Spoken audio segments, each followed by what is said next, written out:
Genesis chapter 41 verse 1 to chapter 44 verse 17. Torah Portion 10, Miketz, at the end. Genesis chapter 41 verses 1 to 57. Then it came to pass at the end of 2 full years that Pharaoh had a dream, and behold, he stood by the river. Suddenly there came up out of the river 7 cows, fine looking and fat, and they fed in the meadow. Then behold, 7 other cows came up after them out of the river, ugly and gaunt, and stood by the other cows on the bank of the river. And the ugly and gaunt cows ate up the 7 fine looking and fat cows. So Pharaoh awoke. He slept and dreamed a second time, and suddenly 7 heads of grain came up on one stalk, plump and good. Then behold, 7 thin heads, blighted by the east wind, sprang up after them. And the 7 thin heads devoured the 7 plump and full heads. So Pharaoh awoke, and indeed it was a dream. Now it came to pass in the morning that his spirit was troubled, and he sent and called for all the magicians of Egypt and all its wise men. And Pharaoh told them his dreams, but there was no one who could interpret them for Pharaoh. Then the chief butler spoke to Pharaoh, saying, I remember my faults this day. When Pharaoh was angry with his servants and put me in custody in the house of the captain of the guard, both me and the chief baker, we each had a dream in one night, he and I. Each of us dreamed according to the interpretation of his own dream. Now there was a young Hebrew man with us there, a servant of the captain of the guard, and we told him, and he interpreted our dreams for us. To each man he interpreted according to his own dream. And it came to pass, just as he interpreted for us, so it happened. He restored me to my office, and he hanged him. Then Pharaoh sent and called Joseph, and they brought him quickly out of the dungeon. And he shaved, changed his clothing, and came to Pharaoh. And Pharaoh said to Joseph, I have had a dream, and there is no one who can interpret it. But I have heard it said of you that you can understand the dream to interpret it. So Joseph answered Pharaoh, saying, It is not in me. God will give Pharaoh an answer of peace. Then Pharaoh said to Joseph, Behold, in my dream I stood on the bank of the river. Suddenly 7 cows came up out of the river, fine looking and fat, and they fed in the meadow. Then behold, 7 other cows came up after them, poor and very ugly and gaunt, such ugliness as I have never seen in all the land of Egypt. And the gaunt and ugly cows ate up the first 7, the fat cows. When they had eaten them up, no one would have known that they had eaten them, for they were just as ugly as at the beginning. So I awoke. Also I saw in my dream, and suddenly 7 heads came up on one stalk, full and good. Then behold, 7 heads, withered, thin, and blighted by the east wind, sprang up after them. And the thin heads devoured the 7 good heads. So I told this to the magicians, but there was no one who could explain it to me. Then Joseph said to Pharaoh, The dreams of Pharaoh are one. God has shown Pharaoh what he is about to do. The 7 good cows are 7 years, and the 7 good heads are 7 years. The dreams are one. And the 7 thin and ugly cows which came up after them are 7 years, and the 7 empty heads, blighted by the east wind, are 7 years of famine. This is the thing which I have spoken to Pharaoh. God has shown Pharaoh what he is about to do. Indeed, 7 years of great plenty will come throughout all the land of Egypt, but after them 7 years of famine will arise, and all the plenty will be forgotten in the land of Egypt, and the famine will deplete the land. So the plenty will not be known in the land because of the famine following, for it will be very severe. And the dream was repeated to Pharaoh twice, because the thing is established by God, and God will surely bring it to pass.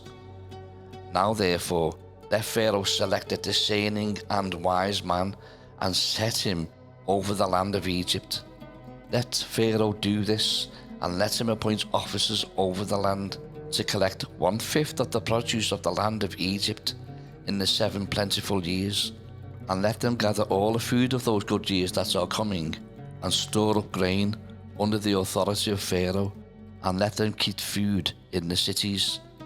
Then that food shall be as a reserve for the land for the 7 years of famine, which shall be in the land of Egypt, that the land may not perish during the famine. So the advice was good in the eyes of Pharaoh, and in the eyes of all his servants. And Pharaoh said to his servants, "Can we find such a one as this, a man in whom is the Spirit of God?"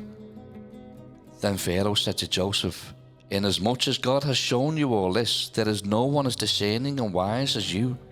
You shall be over my house, and all my people shall be ruled according to your word. Only in regard to the throne will I be greater than you."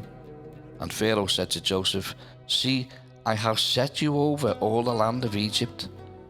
Then Pharaoh took a signet ring off his hand, and put it on Joseph's hand, and he clothed him in garments of fine linen, and put a gold chain around his neck. And he had him ride in the 2nd chariot which he had, and they cried out before him, "Bow the knee." So he set him over all the land of Egypt. Pharaoh also said to Joseph, "I am Pharaoh, and without your consent no man may lift his hand or foot in all the land of Egypt."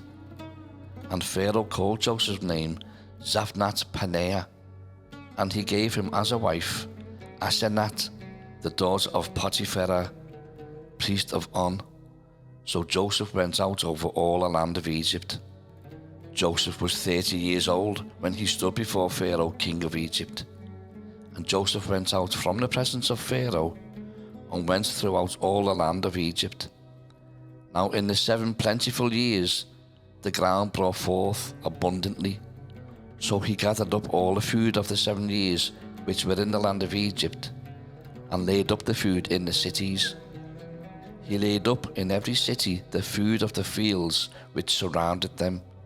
Joseph gathered very much grain, as the sand of the sea, until he stopped counting, for it was immeasurable. And to Joseph were born 2 sons before the years of famine came, whom Asenath, the daughter of Potiphar, priest of On, bore to him. Joseph called the name of the firstborn Manasseh, for God has made me forget all my toil and all my father's house. And the name of the second he called Ephraim, for God has caused me to be fruitful in the land of my affliction. Then the 7 years of plenty which were in the land of Egypt ended, and the 7 years of famine began to come, as Joseph had said. The famine was in all lands, but in all the land of Egypt there was bread. So when all the land of Egypt was famished, the people cried to Pharaoh for bread. Then Pharaoh said to all the Egyptians, "Go to Joseph, whatever he says to you, do."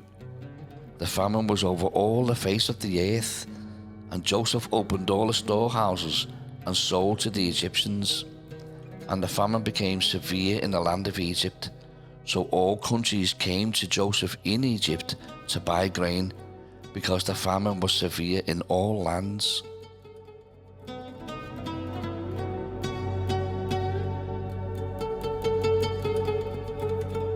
Genesis chapter 42, verses 1 to 38. When Jacob saw that there was grain in Egypt, Jacob said to his sons, "Why do you look at one another?" And he said, "Indeed, I have heard that there is grain in Egypt. Go down to that place and buy for us there, that we may live and not die." So Joseph's 10 brothers went down to buy grain in Egypt. But Jacob did not send Joseph's brother Benjamin with his brothers, for he said, "Lest some calamity befall him." And the sons of Israel went to buy grain among those who journeyed, for the famine was in the land of Canaan. Now Joseph was governor over the land, and it was he who sold to all the people of the land. And Joseph's brothers came and bowed down before him with their faces to the earth. Joseph saw his brothers and recognized them, but he acted as a stranger to them and spoke roughly to them. Then he said to them, "Where do you come from?" And they said, "From the land of Canaan, to buy food." So Joseph recognized his brothers, but they did not recognize him. Then Joseph remembered the dreams which he had dreamed about them, and said to them, "You are spies. You've come to see the nakedness of the land." And they said to him, "No, my lord, but your servants have come to buy food. We are all one man's sons. We are honest men. Your servants are not spies." But he said to them, "No, but you have come to see the nakedness of the land." And they said, "Your servants are 12 brothers, the sons of one man in the land of Canaan. And in fact, the youngest is with our father today, and one is no more." But Joseph said to them, "It is as I spoke to you, saying, 'You are spies.' In this manner you shall be tested. By the life of Pharaoh, you shall not leave this place unless your youngest brother comes here. Send one of you, and let him bring your brother, and you shall be kept in prison, that your words may be tested to see whether there is any truth in you. Or else, by the life of Pharaoh, surely you are spies." So he put them all together in prison 3 days. Then Joseph said to them the 3rd day, "Do this and live, for I fear God. If you are honest men, let one of your brothers be confined to your prison house. But you, go and carry grain for the famine of your houses, and bring your youngest brother to me, so your words will be verified, and you shall not die." And they did so. Then they said to one another, "We are truly guilty concerning our brother, for we saw the anguish of his soul when he pleaded with us, and we wouldn't hear. Therefore this distress has come upon us." And Reuben answered them, saying, "Did I not speak to you, saying, 'Do not sin against the boy'? And you wouldn't listen. Therefore, behold, his blood is now required of us." But they didn't know that Joseph understood them, for he spoke to them through an interpreter. And he turned himself away from them and wept. Then he returned to them again and talked with them. And he took Simeon from them and bound him before their eyes. Then Joseph gave a command to fill their sacks with grain, to restore every man's money to his sack, and to give them provisions for the journey. Thus he did for them. So they loaded their donkeys with the grain and departed from there. But as one of them opened his sack to give his donkey feed at the encampment, he saw his money, and there it was in the mouth of his sack. So he said to his brothers, "My money's been restored, and there it is in my sack." Then their hearts failed them, and they were afraid, saying to one another, "What is this that God has done to us?" Then they went to Jacob their father in the land of Canaan, and told him all that had happened to them, saying, "The man who is lord of the land spoke roughly to us, and he took us for spies of the country.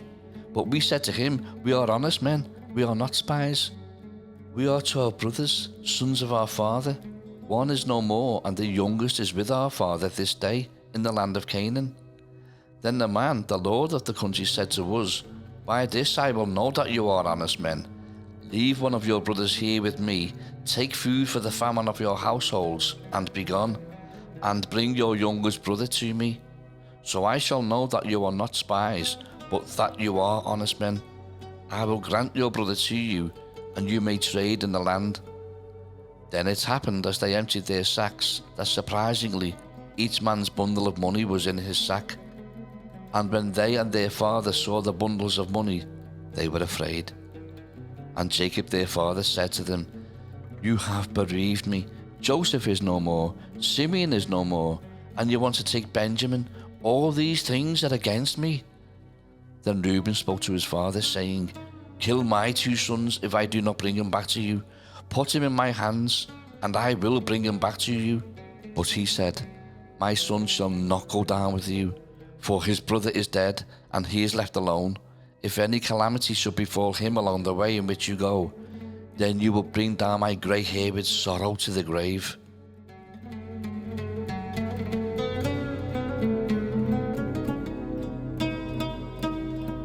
Genesis chapter 43, verses 1 to 34. Now the famine was severe in the land, and it came to pass, when they had eaten up the grain which they had brought from Egypt, that their father said to them, Go back, buy us a little food. But Judah spoke to him, saying, The man solemnly warned us, saying, You shall not see my face unless your brother is with you. If you send our brother with us, we will go down and buy you food. But if you will not send him, we will not go down. For the man said to us, You shall not see my face unless your brother is with you. And Israel said, Why did you deal so wrongfully with me as to tell the man whether he had still another brother? But they said, The man asked us pointedly about ourselves and our family, saying, Is your father still alive? Have you another brother? And we told him according to these words. Could we possibly have known that he would say, Bring your brother down? Then Judah said to Israel his father, Send the lad with me, and we will arise and go, that we may live and not die, both we and you, and also our little ones. I myself will be surety for him. From my hand you shall require him. If I do not bring him back to you and set him before you, then let me bear the blame forever. For if we had not lingered, surely by now we would have returned this second time. And their father Israel said to them, If it must be so, then do this. Take some of the best fruits of the land in your vessels, and carry down a present for the man, a little balm and a little honey, spices and myrrh, pistachio nuts and almonds. Take double money in your hand, and take back in your hand the money that was retained in the mouth of your sacks. Perhaps it was an oversight.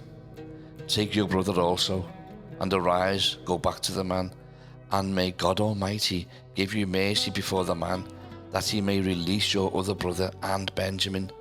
If I am bereaved, I am bereaved. So the men took that present and Benjamin, and they took double money in their hand, and arose and went down to Egypt. And they stood before Joseph. When Joseph saw Benjamin with them, he said to the stewards of his house, Take these men to my home, slaughter an animal and make ready, for these men will dine with me at noon. Then the man did as Joseph ordered, and the man brought the men into Joseph's house. Now the men were afraid, because they were brought into Joseph's house. And they said, It's because of the money which was retained on our sacks the first time that we are brought in, so that he may make a case against us and seize us, to take us as slaves with our donkeys. When they drew near to the steward of Joseph's house, they talked with him at the door of the house, and said, Oh, sir, we indeed came down the first time to buy food. But it happened, when we came to the encampment, that we opened our sacks, and there each man's money was in the mouth of his sack, our money in full weight. So we have brought it back in our hand, and we have brought down other money in our hands to buy food. We do not know who put our money in our sacks. But he said, Peace be with you, do not be afraid. Your God and the God of your father has given you treasure in your sacks. I had your money. Then he brought Simeon out to them. So the man brought the men into Joseph's house and gave them water, and they washed their feet, and he gave their donkeys feed. Then they made the present ready for Joseph's coming at noon, for they heard that they would eat bread there. And when Joseph came home, they brought him the present which was in their hand into the house, and bowed down before him to the earth. Then he asked them about their well-being, and said, Is your father well, the old man of whom you spoke? Is he still alive? And they answered, Your servant, our father, is in good health. He is still alive. And they bowed their heads down and prostrated themselves. Then he lifted his eyes and saw his brother Benjamin, his mother's son, and said, Is this your younger brother of whom you spoke to me? And he said, God be gracious to you, my son. Now his heart yearned for his brother. So Joseph made haste and sought somewhere to weep. And he went into his chamber and wept there. Then he washed his face and came out, and he restrained himself and said, Serve the bread. So they set him a place by himself, and them by themselves. and the Egyptians who ate with him by themselves, because the Egyptians could not eat food with the Hebrews, for that is an abomination to the Egyptians. And they sat before him, the firstborn according to his birthright, and the youngest according to his youth. And the men looked in astonishment at one another. Then he took servings to them from before him, but Benjamin's serving was 5 times as much as any of theirs. So they drank and were merry with him.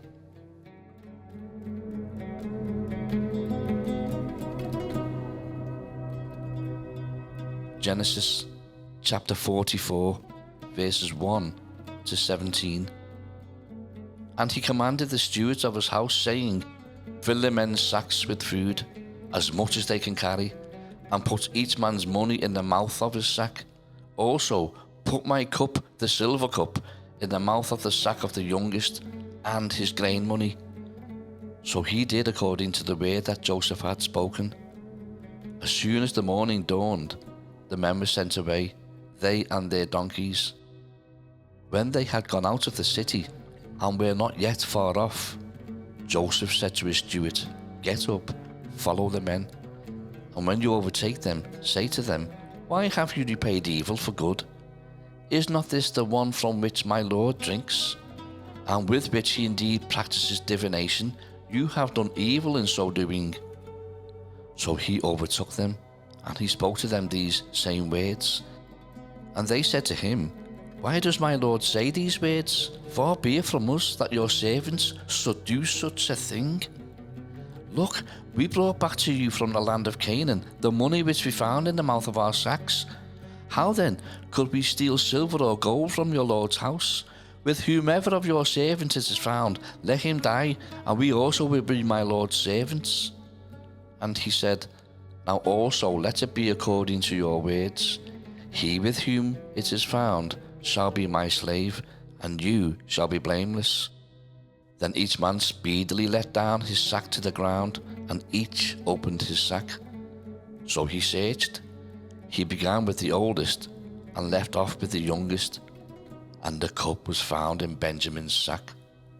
Then they tore their clothes, and each man loaded his donkey, and returned to the city. So Judah and his brothers came to Joseph's house, and he was still there. And they fell before him on the ground.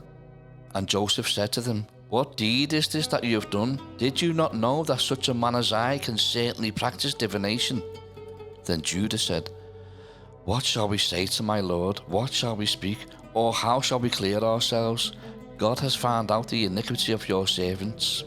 Here we are, my Lord's slaves, both we and he also with whom the cup was found. But he said, Far be it from me that I should do so. The man in whose hand the cup was found, he shall be my slave. And as for you, go in peace to your father.